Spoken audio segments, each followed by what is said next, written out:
25ನೇ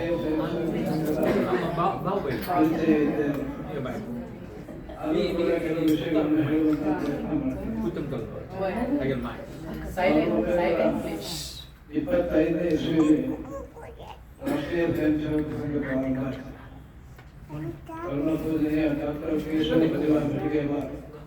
ಅನ್ನುವಂಥ ಒಬ್ಬರು ಡಾಕ್ಟರ್ ಅವರು ಈ ಸಂಘವನ್ನು ಪ್ರಾರಂಭ ಮಾಡಿದರು. ಸಂಘ ಪ್ರಾರಂಭ ಮಾಡುವಂಥ ಉದ್ದೇಶ ಏನಿಟ್ಕೊಂಡಿದ್ದಾರೆ. ಆಗ ಸ್ವಾತಂತ್ರ್ಯ ಹೋರಾಟ ನಡೀತಾ ಇತ್ತು. ಅವರಲ್ಲಿ ಒಂದು ಚಿಂತನೆ ಶುರುವಾಯಿತು. ಈ ಸ್ವಾತಂತ್ರ್ಯವನ್ನು ಹೇಗೆ ನಾವು ಕಳ್ಕೊಳ್ಳುವಂತ ಪ್ರಮೇಯ ಯಾಕೆ ಬಂತು? ಕೆಲವೇ 1000 ಜನ ಆಕ್ರಮಣಕಾರಿಗಳು ಬಂತು. ಅದು ಮೊಘಲರಿರ್ಬೋದು, ಅಫ್ಘಾನಿಸ್ತಾನದಿಂದ ಬಂದವರಿರ್ಬೋದು, ರಷ್ಯಾದಿಂದ ಬಂದವರಿರ್ಬೋದು, ಕೊನೆಗ ಬ್ರಿಟನ್ನಿಂದ ಬಂದವರಿರ್ಬೋದು. ಕೆಲವೇ 1000 ಜನ ಬಂತು. ಇಲ್ಲಿ ಕೋಟ್ಯಾಂತರ ಜನರಿಗೆ ದುರಾಗ್ರಹವಾಗಿ ಮಾಡುವಂತಹ ಒಂದು ಪರಿಸ್ಥಿತಿ ಯಾಕೆ ಬಂತು ಅನ್ನುವಂಥ ಯೋಚನೆ ಮಾಡಿ ನಮ್ಮಲ್ಲಿ ಸಹಕಾರ ಇಲ್ಲ, ಸಂಘಟನೆ ಇಲ್ಲ, ರಾಷ್ಟ್ರೀಯತೆ ಇಲ್ಲ ಅನ್ನುವಂಥ ನಿಷ್ಕರ್ಷಗಳು ಬಂದು ಈ ರೀತಿಯ ಒಂದು ರಾಷ್ಟ್ರೀಯ ಮನೋಭಾವನೆ ಇರುವಂತ ದೇಶಭಕ್ತ ಅನುಶಾಸನಬದ್ಧ ಸಂಘಟನೆಯನ್ನ ಯಾವುದೇ ಸ್ವಾರ್ಥ ಉದ್ದೇಶ ಇಲ್ಲದಿರುವಂತಹ ಕಾರ್ಯಕರ್ತರು ತಯಾರಾಗಬೇಕು. ಆ ಕಾರ್ಯಕರ್ತರ ಮೂಲಕ ಇಡೀ ಸಮಾಜದ ಸಂಘಟನೆ ಆಗಬೇಕು ಅನ್ನುವಂಥ ಒಂದು ನಿಷ್ಕರ್ಷೆಗೆ ಬಂದು 1925ನೇ ಇಸ್ವಿ ವಿಜಯದಶಮಿ ದಿವಸ ರಾಷ್ಟ್ರೀಯ ಸ್ವಯಂ ಸೇವಕ ಸಂಘವನ್ನು ಪ್ರಾರಂಭ ಮಾಡಿ ಕೇವಲ ಒಂದು 15-16 ಜನರಿಂದ ಶುರು ಮಾಡಿದಂಥ ಈ ಒಂದು ಸಂಘಟನೆ ಇವತ್ತು ಇಡೀ ದೇಶಾದ್ಯಂತ ಹರಡಿದೆ. ನಮ್ಮೆಲ್ಲರಿಗೂ ಗೊತ್ತು ಪ್ರಭಾವ ಎಷ್ಟು ಮಟ್ಟಿಗೆ ಬೆಳೆದಿದೆ ಅನ್ನುವಂತಹ ವಿಷಯ ನಮಗೆ ಗೊತ್ತಿದೆ. ಇದು ಸಾಧ್ಯವಾಗಿದ್ದು ಇಡೀ ದೇಶಾದ್ಯಂತ ಇಡೀ ಅಸ್ಸಾಂನಿಂದ ಹಿಡಿದು ಕೇರಳದವರೆಗೆ, ಗುಜರಾತಿನ ಭುಜ್ಜಿಂದ ಹಿಡಿದು ಕಾಶ್ಮೀರದವರೆಗೆ ಎಲ್ಲ ಕಡೆ ಕಾರ್ಯಕರ್ತರು, ಸ್ವಯಂ ಸೇವಕರು ರಾಷ್ಟ್ರಭಕ್ತರಾಗಿ, ದೇಶಭಕ್ತರಾಗಿ ಅವರಿಗೆ ಯಾವುದೇ ವೈಯಕ್ತಿಕ ಆಸೆ ಆಕಾಂಕ್ಷೆ ಇಲ್ಲದೆ ರಾಷ್ಟ್ರ ಕಾರ್ಯವನ್ನು ಮಾಡಿಕೊಂಡು ಕಾರ್ಯಕರ್ತರು ಅದೊಂದು ದೊಡ್ಡ ಪಡೆಯನ್ನ ನಿರ್ಮಾಣ ಮಾಡುವ ಮಾತ್ರ ಇದು ಸಾಧ್ಯ ಅನ್ನುವಂಥ ಒಂದು ಯೋಚನೆ ಮಾಡಿ ಅದಕ್ಕೆ ಸರಿಯಾಗಿ ಒಂದು ಪದ್ಧತಿ, ಶಾಖಾ ಪದ್ಧತಿ ಅಂತ ಹೆಸರಿಟ್ಟು ಶಾಖೆಯಲ್ಲಿ ನಾವೆಲ್ಲ ಗೊತ್ತಿರ್ಬೋದು. ನಾವು ಸಂಘದ ಶಾಖೆಯನ್ನು ನೋಡಿರ್ಬೋದು. ನಮ್ಮ ಮನೆಯ ಹೆಣ್ಣರು, ಮಕ್ಕಳು, ಗಂಡಂದು ಶಾಖೆಗೆ ಹೋಗಿರ್ಬೋದು. ನಾವೆಲ್ಲ ನೋಡಿರ್ಬೋದು. ಇದರ ಮೂಲಕ ಒಳ್ಳೆಯ ಕಾರ್ಯಕರ್ತರು ನಿರ್ಮಾಣ ಆಗಬೇಕು. ಎಂಥ ಕಾರ್ಯಕರ್ತರು ಭಗವದ್ಗೀತೆಯ ಭಕ್ತ ಸನ್ಯಾಸ ಯೋಗದಲ್ಲಿ ಒಂದು ಶ್ಲೋಕ ಬರುತ್ತೆ. ಮುಕ್ತ ಸಂತೋಲನ ಅನುವಾದಿ ಕೃತ್ಯೋತ್ಸಾಹ ಸಮಾನಿತ ಸಿದ್ಧಿ ಸಿದ್ಧೋ ನಿರ್ವಿಕಾರ ಕರ್ತಾ ಸಾಧ್ಯ ಉಚ್ಯತೆ. ಈ ಶ್ಲೋಕ ನಾವೆಲ್ಲ ಓದಿರ್ಬೋದು, ನಾವು ಹೇಳಿರ್ಬೋದು. ಮುಕ್ತ ಸಂಗ್ರಹ ಇಂಥ ಕೆಲಸ ಆಗಬೇಕು, ಇಂಥ ಜೊತೆಗೆ ಇರಬೇಕು, ಇಂಥ ಜಾಗದಲ್ಲಿ ಇರಬೇಕು. ಎಲ್ಲಿ ಕೆಲಸ ಮಾಡುವಂತ ಅಹಂಕಾರ, ಯಾವುದೇ ವೈಯಕ್ತಿಕ ಅಹಂಕಾರ, ಪ್ರಸಿದ್ಧಿ, ಪ್ರಚಾರ, ಕೀರ್ತಿ ಇವತ್ತು ಆಸೆ ಪಡ್ತಾನೆ ಕೆಲಸ ಮಾಡುವಂತಾಗಬೇಕು. ಇನ್ನು ಮೂರನೇದು ವೃತ್ತಿ ಮತ್ತು ಉತ್ಸಾಹ. ವೃತ್ತ್ಯುತ್ಸಾಹ ಸಮನ್ವಿತ. ವೃತ್ತಿ ಹೇಳುವ ಧೈರ್ಯ ಮತ್ತು ಉತ್ಸಾಹ. ಸದಾ ಧೈರ್ಯ ಮತ್ತು ಉತ್ಸಾಹದಿಂದ ಕೆಲಸ ಮಾಡ್ತಾ ಇರಬೇಕು. ಆಮೇಲೆ ಬಹಳ ಮುಖ್ಯವಾದ ಸಿದ್ಧಿಗಳು ನಿರ್ಮಿತಾಗಲ್ಲ. ನಾವು ಕಾರ್ಯ ಮಾಡ್ತಿರ್ತೀವಿ, ಆ ಕಾರ್ಯ ಸಿದ್ಧಿಸಲಿ ಅಥವಾ ಸಿದ್ಧಿಸದೇ ಇರಲಿ, ನಿರ್ವಿಕಾರವಾಗಿರಬೇಕು.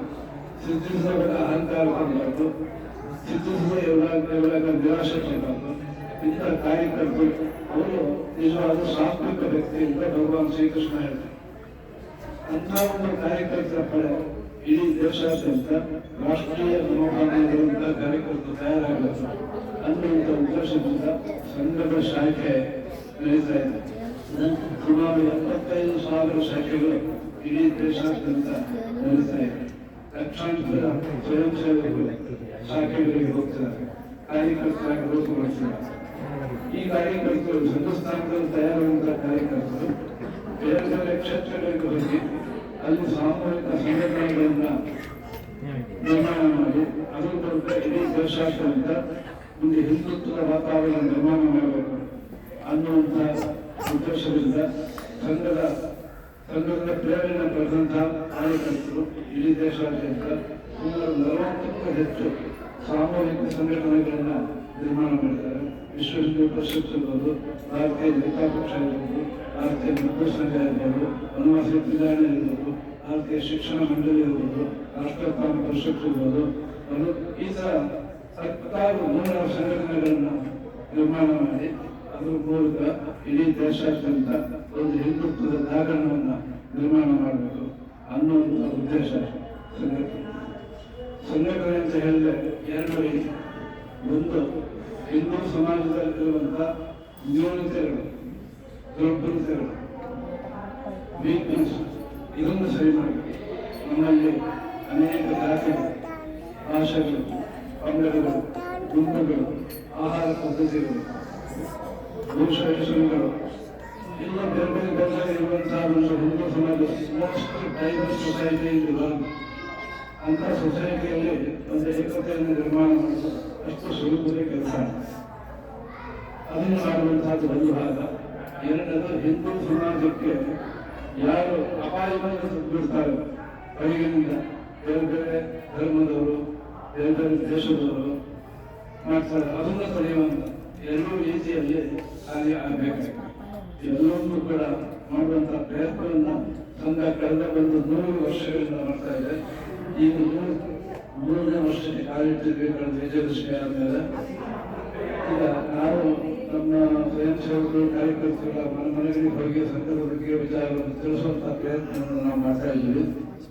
ಇದರ ಜೊತೆಗೆ ಈ ವರ್ಷ ರಾಷ್ಟ್ರೀಯ ಸ್ವಯಂ ಸೇವಕ ಸಂಘ 5 ಸಂಗತಿಗಳನ್ನು ನಾವು ಹೆಚ್ಚು ಗಮನ ಕೊಟ್ಟು ಮಾಡಬೇಕು ಅನ್ನುವಂತಹ ಸಂಗತಿ. ಈ 5 ಸಂಗತಿಗಳು ಯಾವುದೇ ಒಂದು ಸಮಾಜಕ್ಕೆ, ಪ್ರಾಂತಕ್ಕೆ, ಭಾಷೆಗೆ, ಜಾತಿಗೆ ಮೀಸಲಿಟ್ಟವಾಗಿ ಇದು ಇಡೀ ದೇಶಕ್ಕೆ, ಈ ಪ್ರಪಂಚಕ್ಕೆ ಬೇಕಾಗಿರುವಂಥ ಸಂಗತಿ.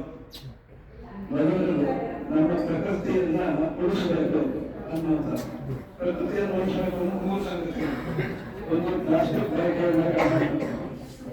ನಮ್ಮೆಲ್ಲರಿಗೂ ಗೊತ್ತು ಪ್ಲಾಸ್ಟಿಕ್ ಬಳಕೆ, ಪ್ಲಾಸ್ಟಿಕ್ ಎಷ್ಟು ಉಪಯೋಗ ಅನಾಹುತ ಎಷ್ಟಾಗಬೇಕು. ಎರಡನೇದು ಆದಷ್ಟು ಮರಗಿಡಗಳನ್ನೇ ಬೆಳೆಸಬೇಕು. ಮೂರನೇದು ನೀರಿನ ಪ್ರಮಾಣವನ್ನು, ನೀರಿನ ಉಪಯೋಗದ ಪ್ರಮಾಣವನ್ನು ಕಡಿಮೆ ಮಾಡಬೇಕು.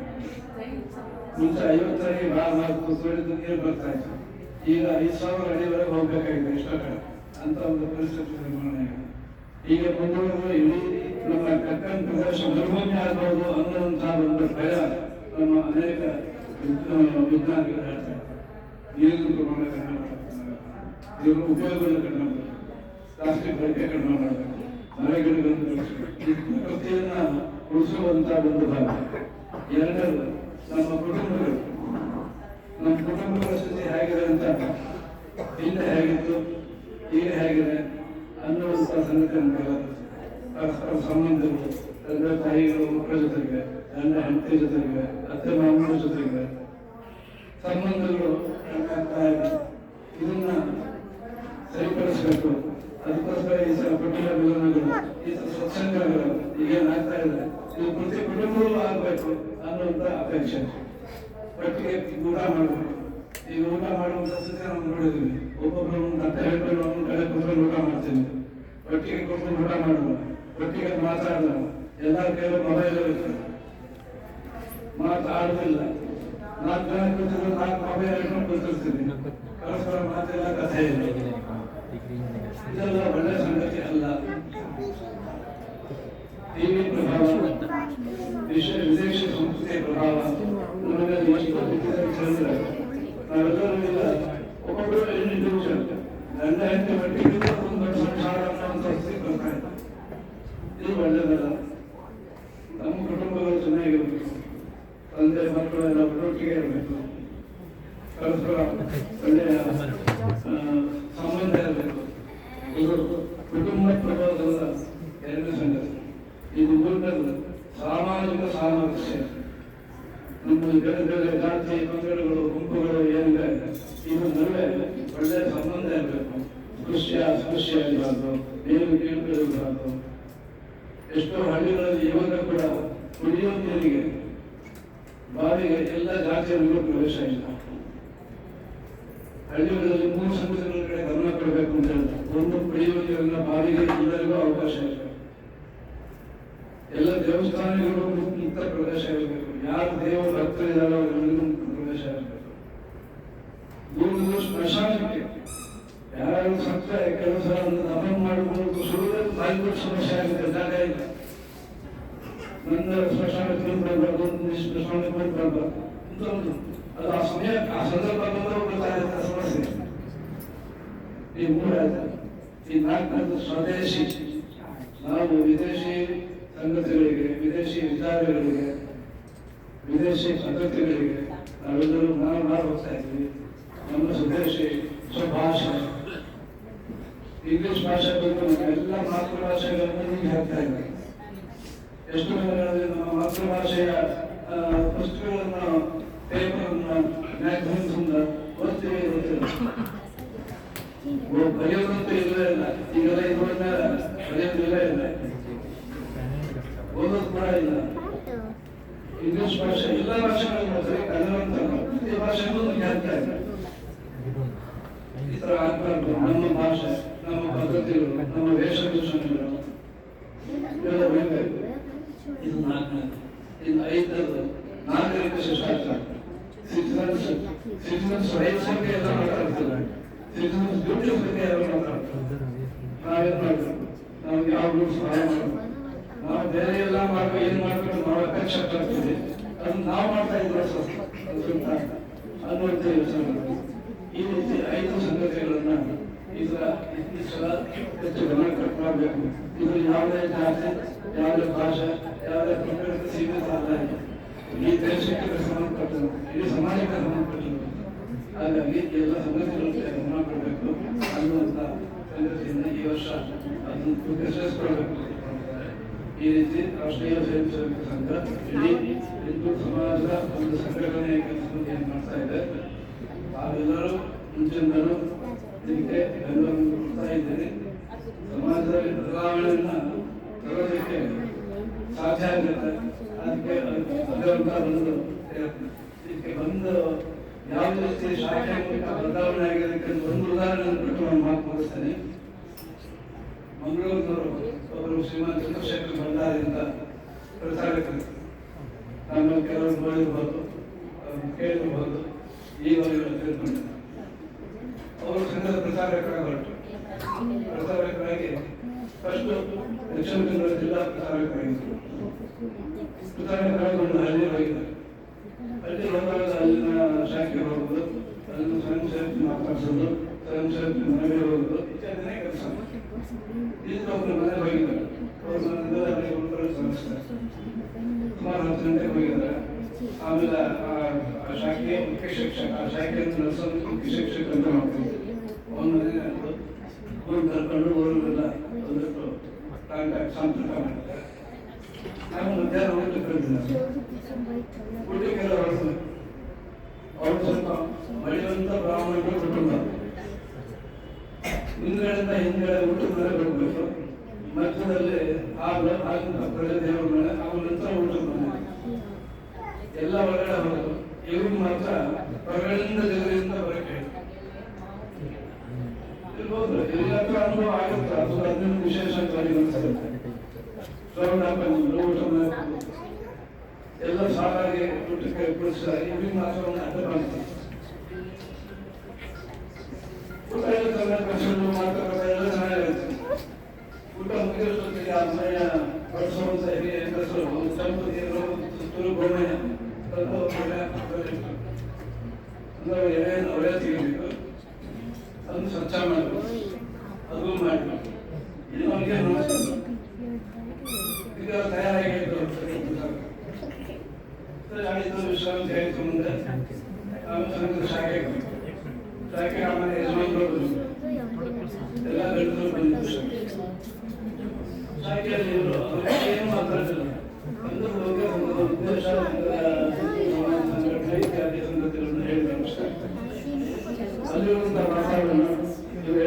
ವಿಚಾರ. ಇದು ಪ್ರಭಾವ ಎಷ್ಟಾಗಿದೆ ರಾತ್ರಿ ಊಟ ಮಧ್ಯಾಹ್ನದ ಅನುಭವ ಆಗಿದೆ. ಇವರು